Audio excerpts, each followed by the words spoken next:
শুক্রবার ইবাদতের ফজিলত সম্পর্কে হুজুরের মুখ থেকে শুনুন এবং সেভাবে আমরা ইবাদত করে চলার তৌফিক দান করুন। পুরোটা ভিডিও শুনুন, ভালো লাগবে।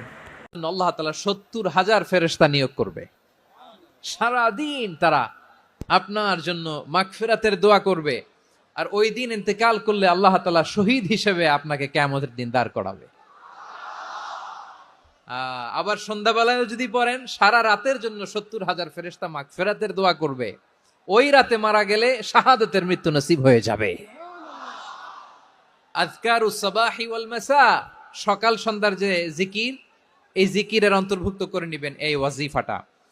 যে হাদিসটা বর্ণনা করলাম সুনানে তিরমিজির হাদিস, যদিও হাদিসটা সনদের দিক থেকে দাঈফ, কিন্তু মুহাদ্দিসিন একরাম বলেছেন যেহেতু এটা ফাজাইলুল আমালের হাদিস, এটা পড়ার ক্ষেত্রে কোনো নিষেধাজ্ঞা নাই, এটা পড়া যাবে। সো সকাল সন্ধ্যা যদি সুযোগ হয় এই ওয়াজিফাটা যেন আমরা পড়ি।